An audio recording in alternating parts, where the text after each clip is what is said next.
Greetings. Welcome to your Living Well Weekly Wednesday webinar for May 3rd, 2023. I'm John Roberts, Program Manager for Mindfulness-Based Learning at Point 32 Health. I could not be more pleased to be introducing our guest, Dr. Amishi Jha. Amishi is the best-selling author of Peak Mind. In her day job, she is also the Director of Contemplative Neuroscience and a Professor of Psychology at the University of Miami. Her work has been featured at TED, NATO, the World Economic Forum, the Pentagon, UK Parliament, and has been covered by the New York Times, Time Magazine, Forbes, Mindful Magazine, NPR, and in wonderful podcast interviews with Brene Brown, Dan Harris, Sharon Salzberg, and many others. Now, we here at Point 32 Health have been honored and humbled to have been collaborating with Amishi for the better part of 2 years now. In today's presentation, Tara Healey, the founder and director of Point 32 Health's mindfulness program, will be leading a Q&A with Amishi, but we really do encourage you to ask your own questions using the chat feature. Periodically, Tara would turn to me and ask if there's any questions from you, the audience. So without further ado, Tara, I will turn it over to you to start us off. So I'm delighted to see so many of you, and welcome, Amishi. It's just a pleasure to be with you again. So I'd like to actually start. I want to bring awareness to your book, Peak Mind, and especially kind of the subtitle, which is Find Your Focus, Own Your Attention, Invest 12 minutes a day. So can you describe attention? I think many of us know that word. We have different ideas of what it is, but as an attention researcher, from your perspective, as a way to just kick this off, like, what do you mean when you say attention and when you study attention? Absolutely. So first of all, it's just great to be here again, together, and all of us together. So attention, yeah, I think you're right. I think most of us know what it means. We use that term all the time, usually trying to probably get somebody's attention by saying, pay attention, or to ourselves. But, really we want to think about attention as an evolutionary inheritance, something that we have that solved a big problem that the human brain, and even before the human brain in our evolutionary history, suffered from, which is that there's just way more information in the environment and even generated within the mind than could be fully processed at any one time. And so at the most basic level, attention's job is to subsample from all that happens. We're to prioritize some information over other information. And the way that that works out in the brain is that some information, meaning wherever it is that we decide to direct our attention, gets privileged neural access. So more of the brain's computational power is devoted to processing that information. It literally changes the functioning of the brain just based on what we pay attention to. Knowing this, to me, is a really important thing to know, because really what it means is that your attention is your brain's boss. Wherever it is that your attention is directed will recalibrate the way that the rest of the brain functions, which means that our performance, our experience, our engagement with our environment all change based on that. But it's a big term to prioritize some things over other things. I mean, that seems like, okay, I get it, but what does that really mean, right?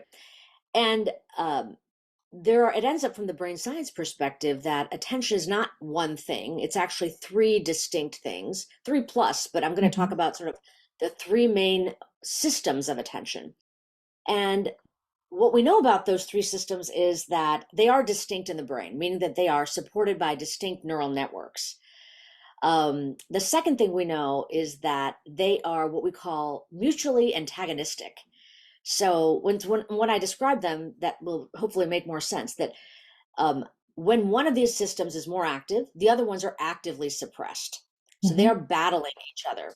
And success, when we pay attention, is actually the fluid interaction between these systems, sort of a fluid dance between the kind of what's active and what's not active, one by one. So I think just knowing all of that is helpful. The other thing to know is that attention needs the frontal lobes to function well in order to have it function well in our life. So our frontal lobes are slowest to develop. They don't fully develop till we're about 25.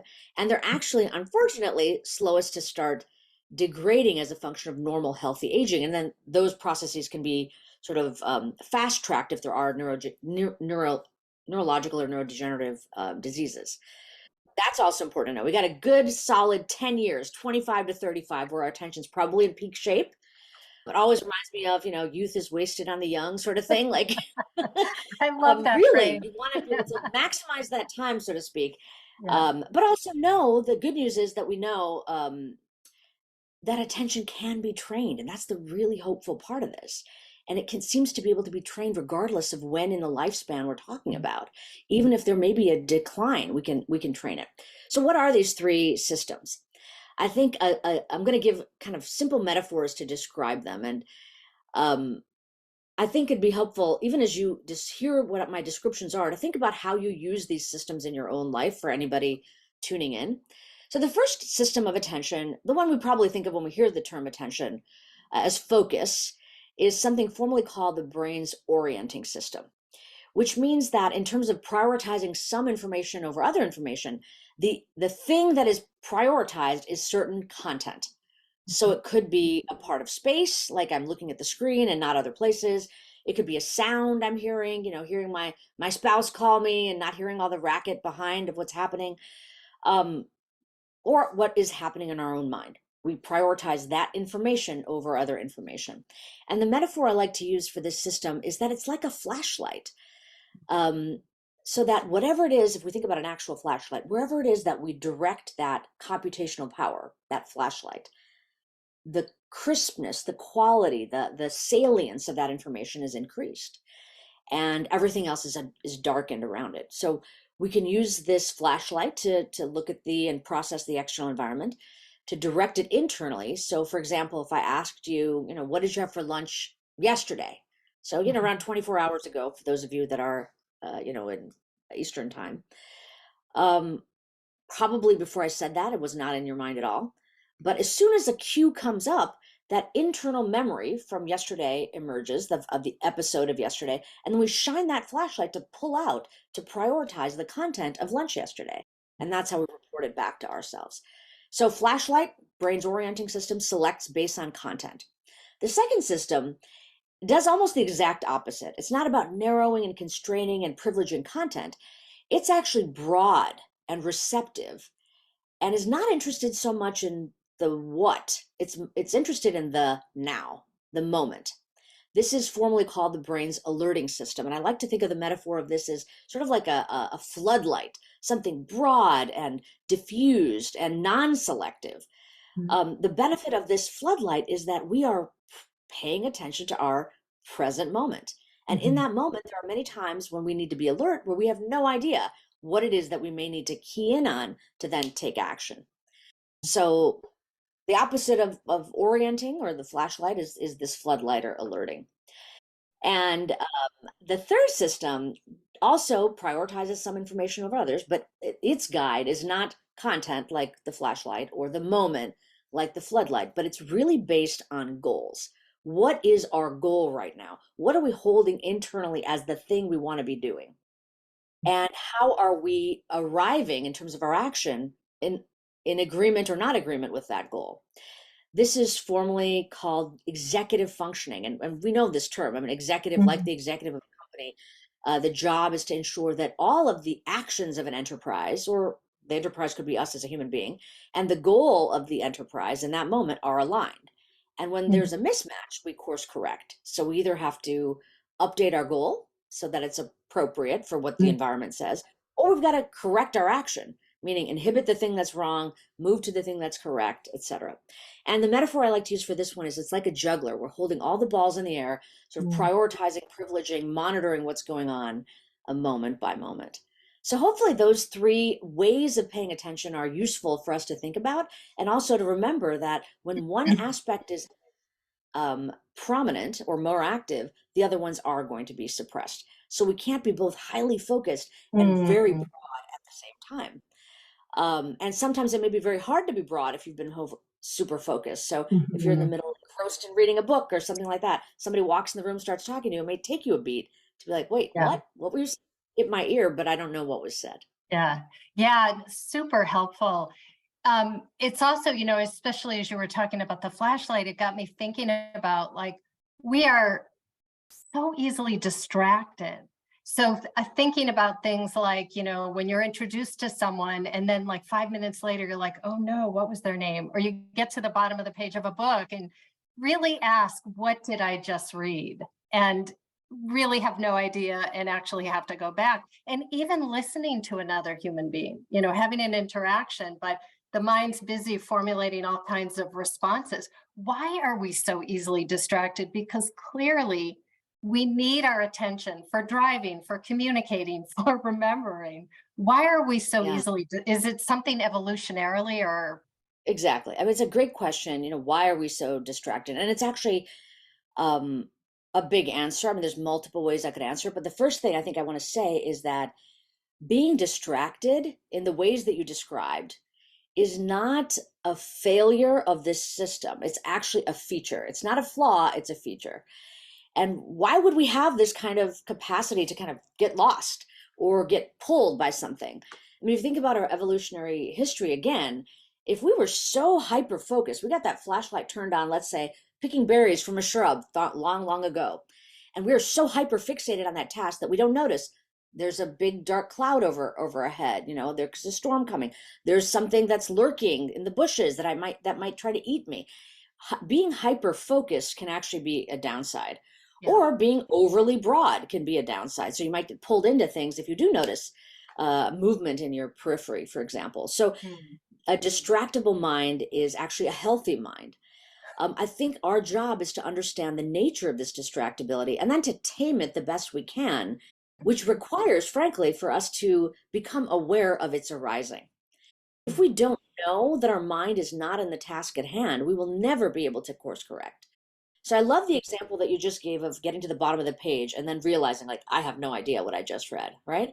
What cues us in that we have no idea what we just read? Typically, the act of having to turn the page. The eyes have reached the bottom, there's nowhere to go. That's sort of a feedback system that says, oh, before I do this, where was I?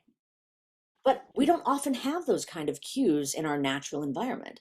So Hmm. missing somebody's name when we're introduced to them, for example, is not a failure of our memory for the name. It's actually a failure of our attention to be attentive to Hmm. the name when it was first said, to encode it and then remember it, rehearse it, Hmm. so that refer to the person later, we can recall it. But if we missed our where our mind was when we were actually being introduced to that person, that was it. Our chance was gone, and we weren't even aware. If we were Hmm. aware of that, oh, you know what, I didn't catch that, we might immediately say, I'm sorry, can you say that one more time? So the point of power is not so much regarding the slippery nature of our attention and controlling that. The point of power, because the nature of the mind is to be distractible, is to have awareness regarding where our mind is moment by moment. And this is where mindfulness is particularly wonderful. Unlike many other forms of mental training, we are targeting that what we call meta awareness, a Hmm. moment by moment awareness of the contents and processes that are unfolding in our conscious experience. And so if we become aware, we can do things differently. Or at least we can have the humility to know I missed something. So I should expect this of myself because I have no idea what just transpired. Like getting to the bottom of the page and realize I got to reread that paragraph. I have no idea what just happened. Right. You've said in different ways throughout this whole thing, we can develop it. I mean, that's the good news is that we can develop it. And in your research, is our mindfulness meditation really the best way for us to cultivate this capacity for awareness? Yes, yes, short answer is we've tried a lot of different things, not just in my own lab, which we've tried a lot of things in my own lab, but in the field of neuroscience. There's a huge interest, as you can imagine, on training the brain and training attention to improve it. And things like brain training games, which are often sought after as a route by which to strengthen attention. What we realize is that you may actually be able to train your brain to get better at the game, but it doesn't transfer over into the rest of your life. So what we call generalizability of the training is low. Whereas with mindfulness training, what we're finding is that it's very generalizable. Sitting down quietly by myself with my eyes closed focusing on the breath, very similar to the way you guided us, actually can translate into the way that I act in the world. We're not ever practicing mindfulness to be sort of Olympic level breath followers. Who Right, cares if you can focus on your breath right. and return it, right? But it's that capacity to strengthen the muscle that actually holds the flashlight, that actually broadens and is receptive and notices what's happening now Mhm. with the alert, or guides us back with executive control or the juggler when we're off track. Those are the things that we actually want to be able to use in the fullness of our lives. And that generalizability is unique, at least from the current state of things right now in this field of brain training and neuroscience with mindfulness training. Really, really helpful. So, there are some questions that have come in from, folks that have been following our work. And one of the questions a recent question was related to, are these practices helpful for someone that has ADHD? Yeah, I think that the good news is that for many different varieties of attentional challenges, whether it's full-blown clinical disorder of ADHD, or the attentional fogginess that can come with things like depression or anxiety or PTSD, mindfulness training is found to be beneficial. But let's talk about ADHD for a moment. What we know about ADHD, just in the general literature, separate from mindfulness, is that people that have functional challenges in their lives, hard time keeping a job, difficulty with school and studying, Yeah. as a function of this clinical diagnosis of ADD, when an ADHD, when we look at their meta awareness, the same feature of understanding and being aware of the contents and processes at play in our conscious experience, moment by moment. Um, the functional challenges that come with ADD and ADHD are actually less in those that have higher meta awareness, just in the normal literature. So if we could tap into how to strengthen and target meta awareness, that could be very, very helpful. And that's, like I said a moment ago, exactly what mindfulness training is doing. With study, and there have been now numerous studies that have looked at not just a study or two, but what we call meta-analyses, where we aggregate across multiple studies, and even meta-analyses of meta-analyses. We're really aggregating to get a solid signal on what goes on when people learn mindfulness training through a variety of clinical disorders, Yeah. including when we're talking about. It is beneficial, but we have to be very clear that the way in which you train attention and train with mindfulness Mm. is different in people that have different attentional challenges.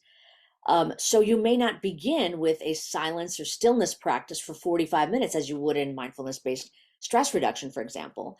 But you might start with active practices, walking practices, for example, or things like mindful eating, listening to sounds, anchoring around not maximizing friction between the exact point of challenge and what people are experiencing. Yeah. And then also the amount of time over which you do this may be less. So we can grow it from, a minute or two starting out to, in one of the studies we did, after 8 weeks, they were up to 12 minutes of practice of Hmm. daily. And it Yeah. seemed to benefit those individuals.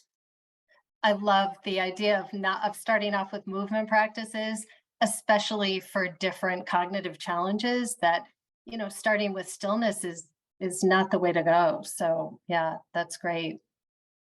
Amishi, if I may, there was another question that is a bit related to this, I think. This is from Kristen. Kristen asks, Amishi, your research describes how attention can be the doorway to memory. Do you have any thoughts as to whether it might be possible to differentiate whether what seems to be memory loss is actually lack of attention rather than, for example, the early stages of dementia or Alzheimer's?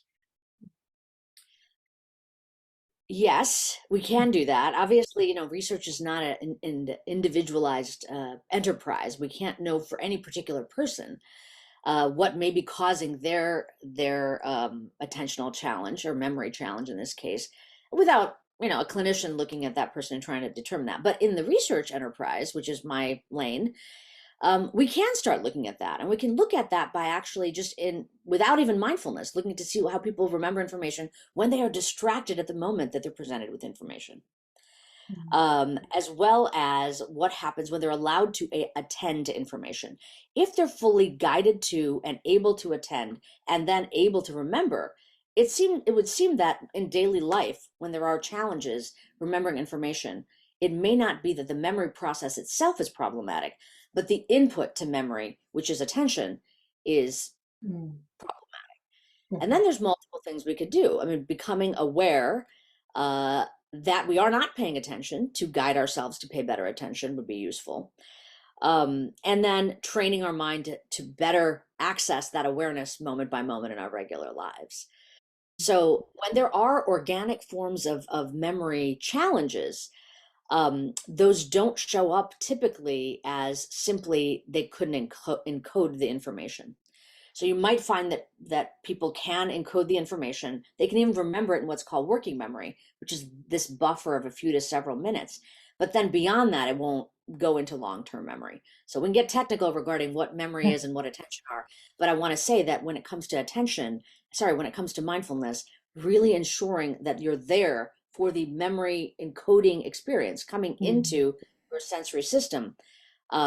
Typically the chances of everything else unfolding more normally and helpfully are greater.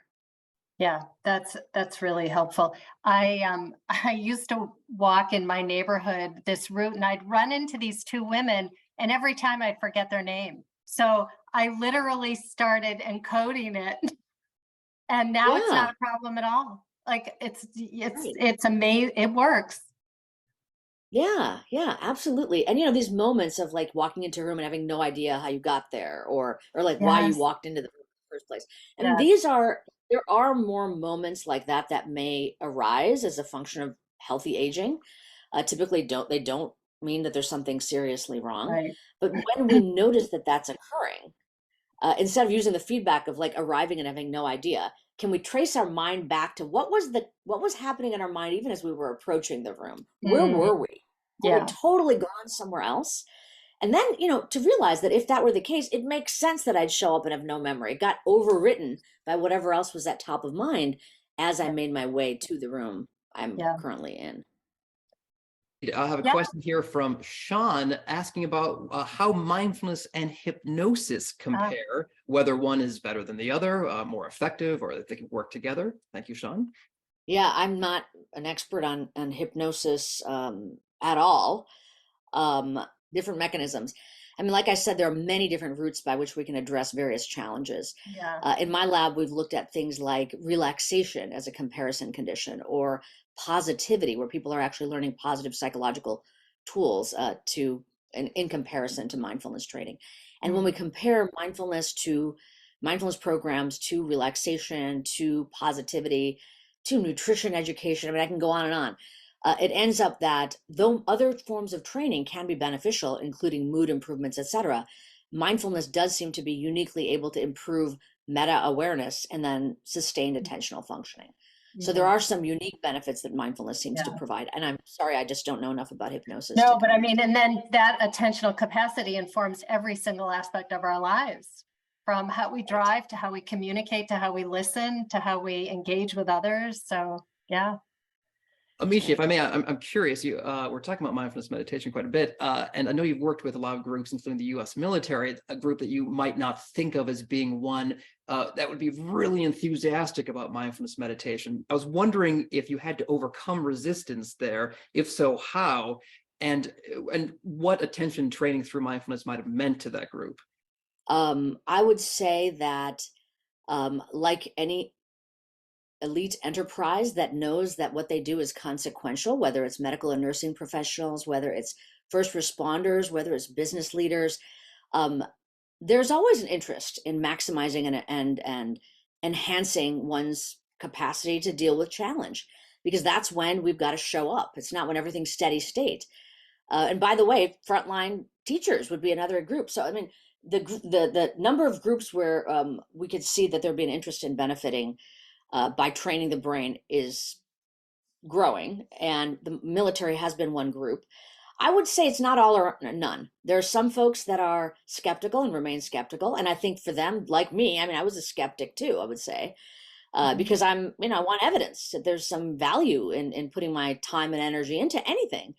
What I realized though is that if I want to overcome my own skepticism and have a research enterprise, I may need to do the research because there wasn't a lot going on back in, early 2000s when I started this work, and then pursue a line of work. And what we found is that mindfulness training for military service members and these other kinds of groups I was describing is beneficial. And when we find that something works, typically smart, successful people want to apply it. It doesn't always mean that they find it easy. None of us do, right? We would say mindfulness, simple, but not easy in its description. And it may not be fun. That's the other thing. It may not be the most not boring thing you've ever done. But in the same way, we might go to the gym every day or do an exercise routine. We're not doing it because it's the most exciting thing we're doing. We're doing it because we see value and benefit for the rest of our moments when we're not doing the exercise. So I would say it's been a evolving and active enterprise. It's not like everything has been overcome and everything is steady state.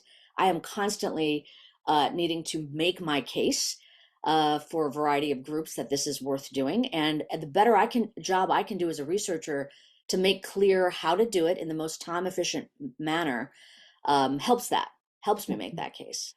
Tara, you read the great subtitle of Amishi's book, Yeah. and I believe the third part there is in 12 minutes a day. I guess I want to make sure that folks know that this is a manageable practice. Can you just say a few words, Amishi, about this sort of dosage, if you will, that you've come up with? Yeah, absolutely. And thanks for giving me a chance to say that, because I think that is very, very Yeah. important. It goes to the comment that you just made regarding, have you had to overcome skepticism? The main skepticism for any of us is like, I don't have time to do it, so it better be worth it if I'm going to do it. And that sort of brass tacks approach served me well when I was pursuing a lot of this research, because I wanted to know, what is the minimum effective dose? What's the least amount of time for people to be able to spend and still see, in particular for my work, attentional improvements? So in all of our studies, we track as best as we can how much daily practice people are doing. So there's the course time you might spend in a group talking with an instructor, learning the practices, but then there's homework. And we need to know how much of that is happening and then how much should be assigned so people do it. And in the early studies, we gave people a lot more than we do now. So about 45 minutes is MBSR, mindfulness-based stress reduction, very effective when you can do that. But what we learned is that people aren't always doing the amount assigned, whether it's 45 or 30. And so we asked in a very honest fashion. Now we can track with apps, but in the early days, we were just asking people, well, how much did you actually do? And then we looked to see what is the correspondence between how much they said they practiced on average daily and what the magnitude of the benefit was with regard to their attention. So we do that by just looking at how they performed on objective tasks of attention, objective metrics before and after a training interval. And what we found is the number one thing was the more people practiced, the more they benefited. That was really good news, because it very much suggests, as we were thinking going in, that the brain, like the body, benefits from daily exercise. And the more exercise you do, the more you benefit. But there was a threshold, meaning that there was a point at which if they did less than that, it wasn't really all that beneficial. But if they did that amount or more, they benefited. And that amount was 12 minutes a day. So very much like, you can think of it from the physical realm, like just taking the stairs instead of the elevator once in a week may not be enough to actually, even though it is more physical activity, it may not breach a threshold to actually cause physical health improvements. But if you did that every single day a week, you might improve. So there are certain benchmarks we want to meet and then try to exceed those to maximize gain. And that's where the number comes from. Folks who are new to meditation practice and they want to try it out, we have a great way for you to give it a try. So we've been working with Amishi to put together this playlist of more than 24 guided meditation videos broken out over 4 weeks, so you can start practicing getting 12 minutes a day. We've used the different styles of meditation, which Amishi describes in her research. These guided meditation videos are led by Tara and some of our other instructors, and you can access all of these materials at point32health.org/peakmind. So I'd just like to thank both of you so much for this time today. Tara, thank you for leading the discussion. Amishi, thank you so much for all of your wisdom, insights. It's been wonderful as always to have you here. Thank you everyone for attending. Thank you. Been a lot of fun.